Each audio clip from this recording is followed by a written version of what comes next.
Welcome into another edition of Ringside Review. I am Athan Hristodulu, as always, joined alongside by Matt Colpitts, diving into some more Monday Night Raw action. We also are coming off the heels of Night of Champions in Saudi Arabia as well. There's plenty to discuss and get into, but Matt, today I figured we'd do just kind of like quick notes, takeaways, things like that coming off of Night of Champions. Just want to hear your thoughts, any big things that you took away from as far as the show as a whole, whether it's the John Cena retaining, who won King and Queen of the Ring. I'm just curious what you had to think about the show. Yeah, man. I mean, I finally caught up and watched all of Night of Champions. I keep wanting to say King of the Ring, but it was Night of Champions this year. And I liked it. I liked the show, but I definitely think, especially when we talked about predictions, there wasn't too much that really caught me by surprise. I thought Cody was going to win. It happened. I thought Jade was going to win. It happened. And then obviously Cena went on to retain. Those are some of the highlights from that show. So I loved it. Seeing Cena and Punk in the ring again with an energetic, super great crowd was pretty awesome. But yeah, I mean, not really moved and surprised by the show. Yeah, I mean, overall, I thought it was solid. I thought the wrestling was good. The storytelling was good. John Cena winning in an underhanded, or I guess like a wonky way, once again, like surprise, surprise, as has been his run as he's been champion.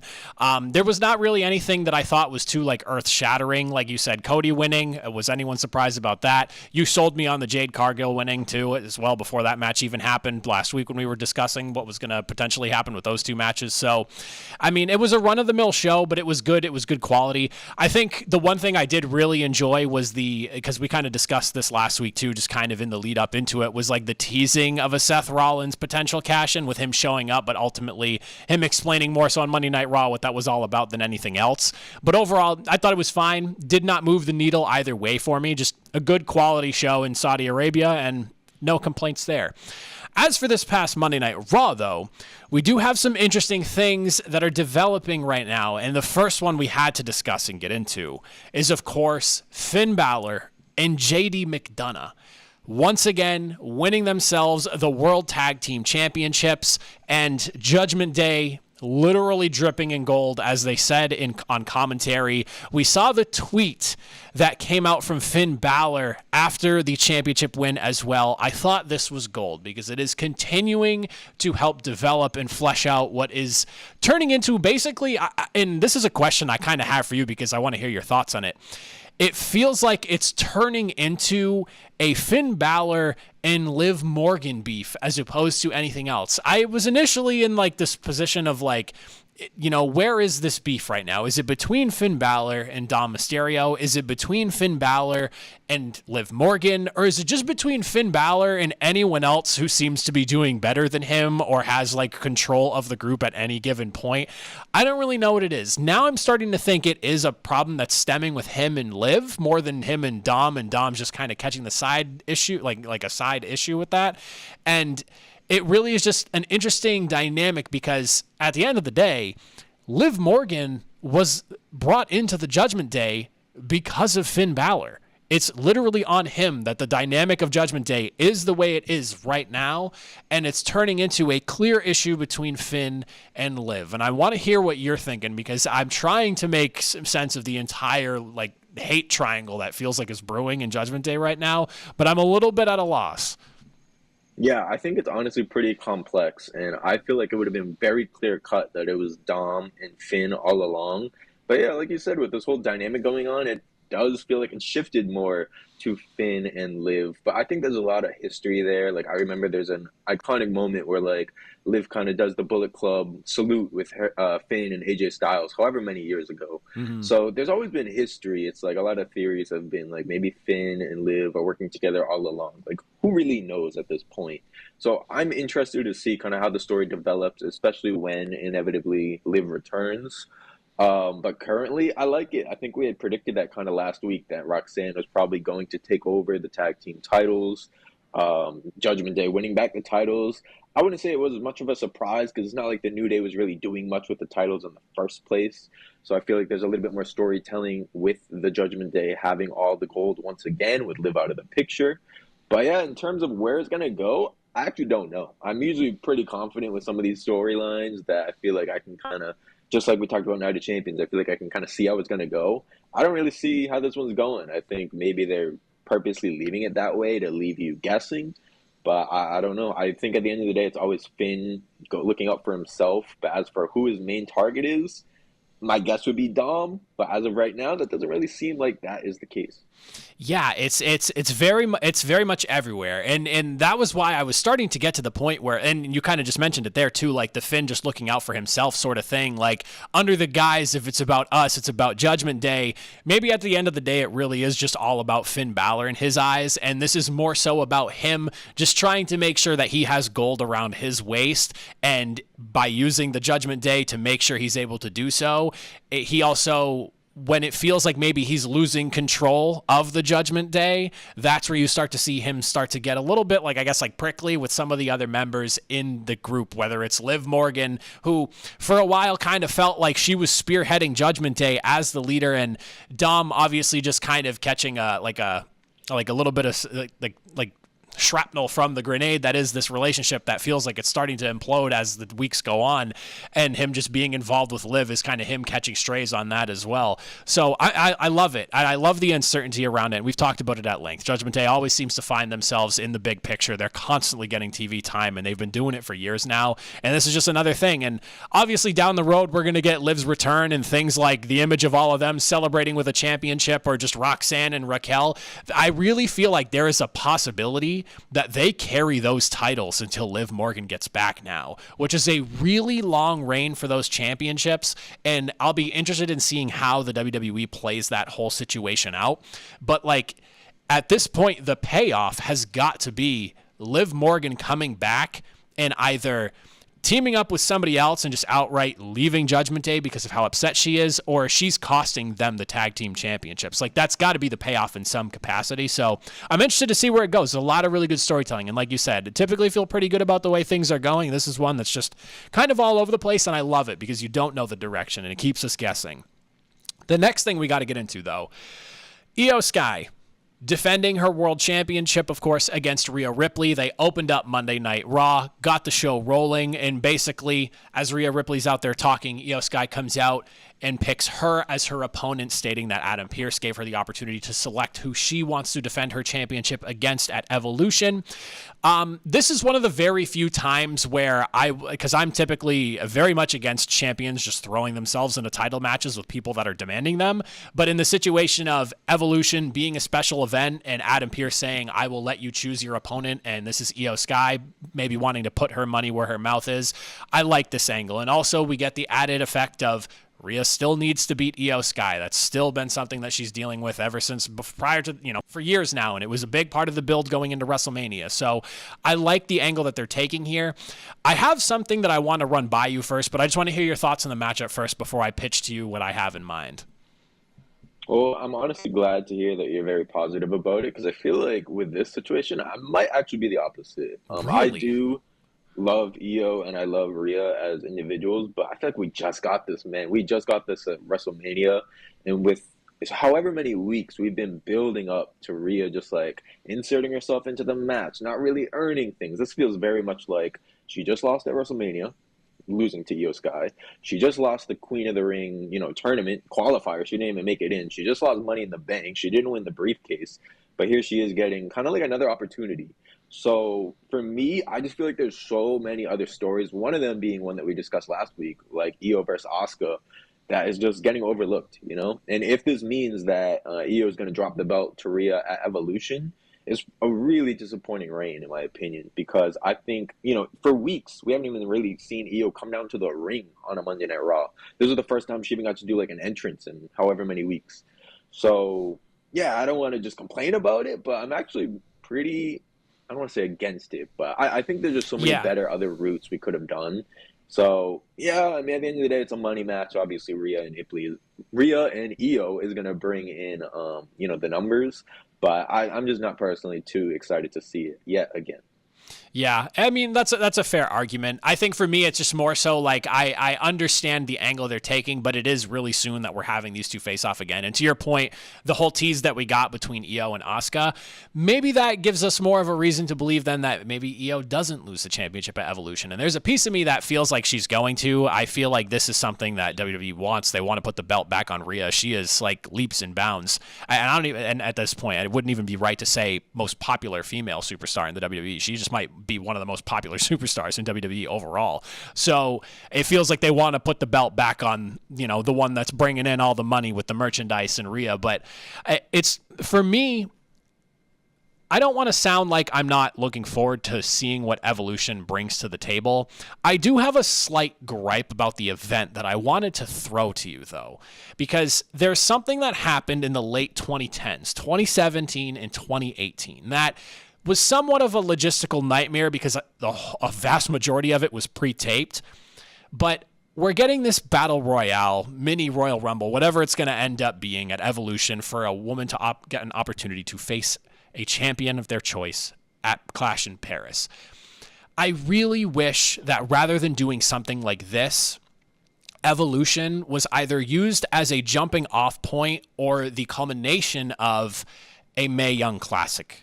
I would have loved to get that tournament style, start with a round of 16 and work your way through. I know there was a lot of indie names that were thrown into those two events, obviously, and whether they opted to do that or not this time around really wouldn't have mattered to me. I just love that tournament style, earn your championship match, but also allowing it to be a showcase. Or when you look back at some of those tournaments, the amount of time that some of those matches were getting and the eyes that those matches were getting, it's something that isn't going to be replicated in one night in a singular event where it's showcasing all the women in a 2.5 hour show, whatever at PLEs end up being these days. I would have loved to see them do something where, whether it was the kickoff or the ending of a massive tournament like that, where the winner of that tournament then earns themselves a championship match at Clash in Paris or something else down the road in that style there. I just feel like we're confining what could be a excellent showcase of women's wrestling to one specific night where it's great. I'm glad they're celebrating it, but I would have loved to see them get a month and a half's worth of showcase, if you see what I'm saying. 100%. And look, personally, I'm a huge fan of the Royal Rumble. It's probably my favorite event. Battle Royals, never really been a fan. And I feel like you can also look at it, like, let's look at the men's side recently. Carmelo Hayes just won the Andre the Giant Memorial Battle Royal.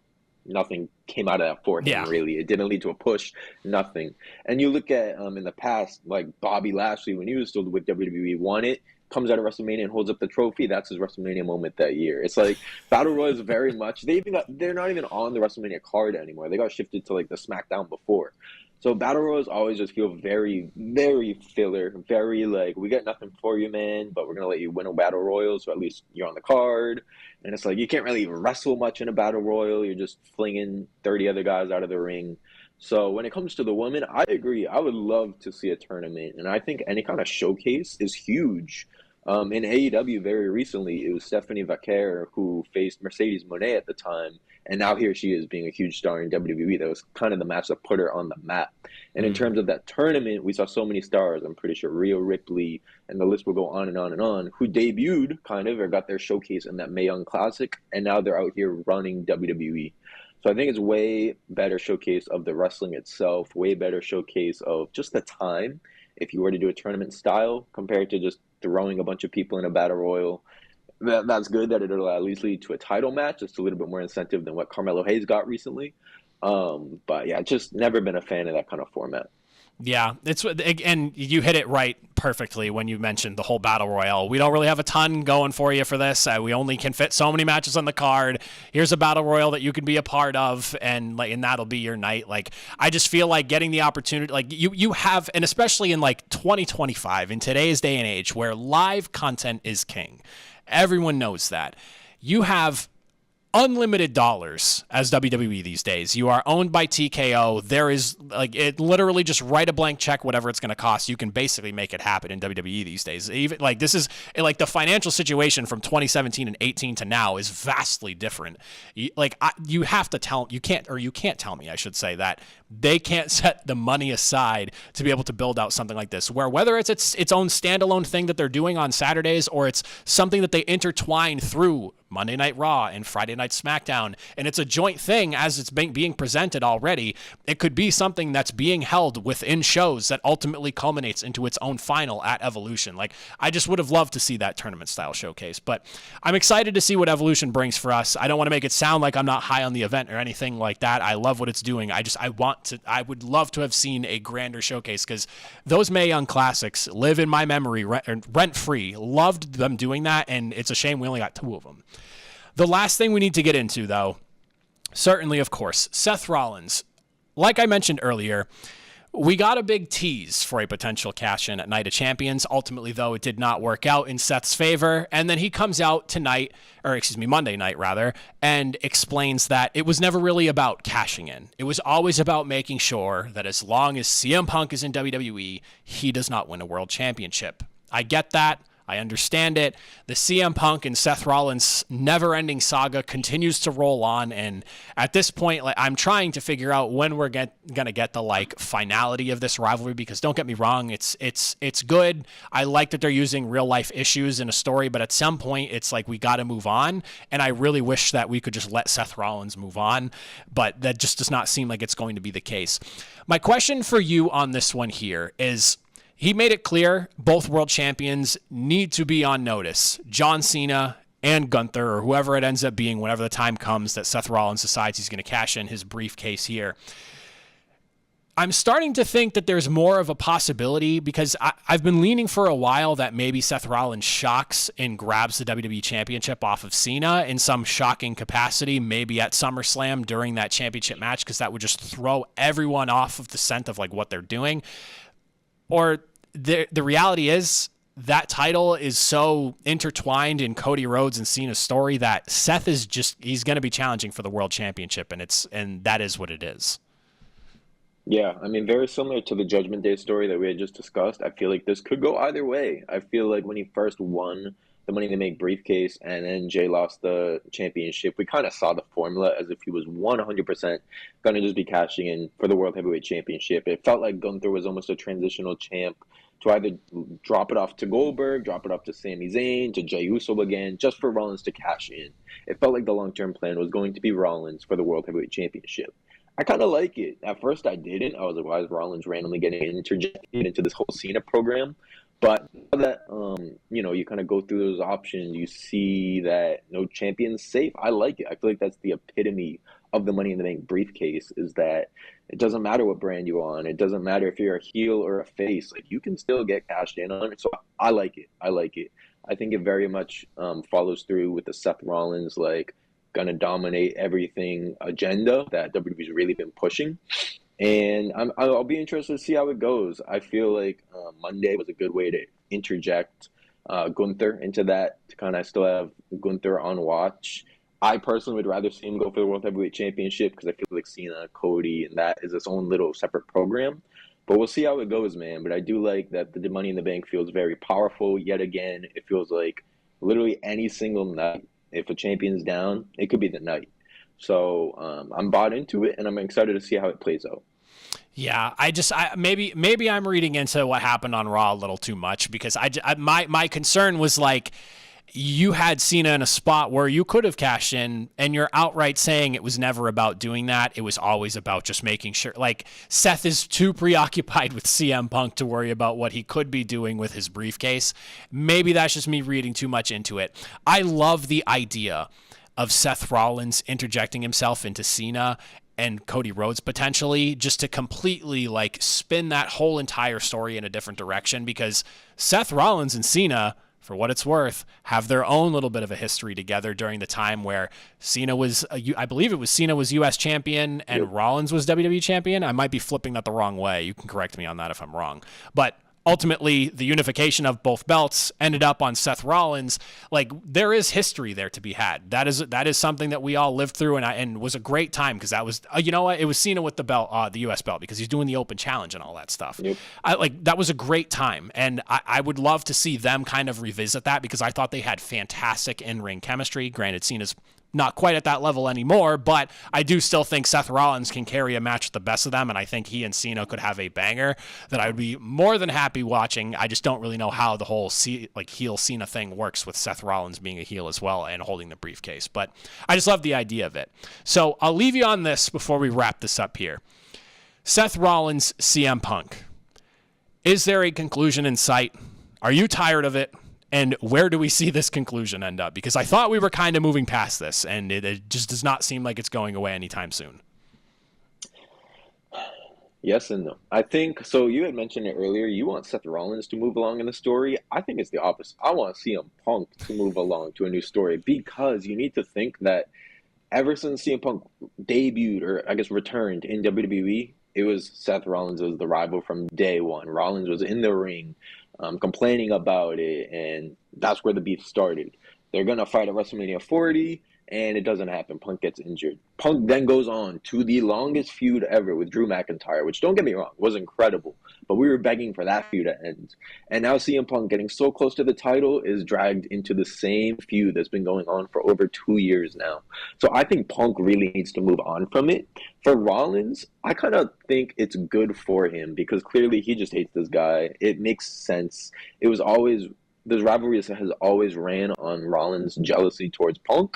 But with that being said, I kind of like that all these kind of faces are starting to build and kind of rebel against Seth Rollins and his crew. You had Jey Uso do the run out, Penta, Sami Zayn, CM Punk is in the fold, LA Knight, all these guys going against him. I kind of like it. It's like that rebellion against kind of the authority, which Seth Rollins has always been an incredible heel and an authority kind of figure. So long story short, I don't know when it's going to end. I think it's going to go for a while. They need a big PLE one-on-one match. Maybe that'll finally conclude it. But I think it's going to benefit CM Punk when it's finally over compared to Seth Rollins. But I think we're in it for the long run, man. We're going to see that program for quite some time. Oh, man. Yeah, but you're not kidding. It feels like 2 years of just Seth Rollins and CM Punk just not having it with each other. And I'm ready to see CM Punk do something beyond, because I feel like CM Punk's story is literally just dealing with people that are not happy he's back in WWE, and it's unfortunate because we're probably further along in this timeline if Punk doesn't get injured, but he has to work through probably what their initial idea was to bring him back, was to deal with a guy like a Drew McIntyre, to deal with a guy like a Seth Rollins, all these people who did not want him in WWE. Like, we need to get through that. And I would love to see CM Punk just move on to something else and not be dealing with, I'm mad that you're in WWE again, because that feels, like you said, like to your point, like 2 years of that now. I'm just ready to see Punk do something else. So we'll have to see where it all goes. I'm thinking maybe we see Seth Rollins and Punk at SummerSlam. I'll leave you at that. We'll talk about that a little bit more down the road. But obviously, Rollins has to go through LA Knight at Saturday night's main event. We got a long road till we get there. But that'll do it for today's edition of Ringside Review. As always, if you made it to the end, greatly appreciate it. We'll see you all next time for another Ringside Review.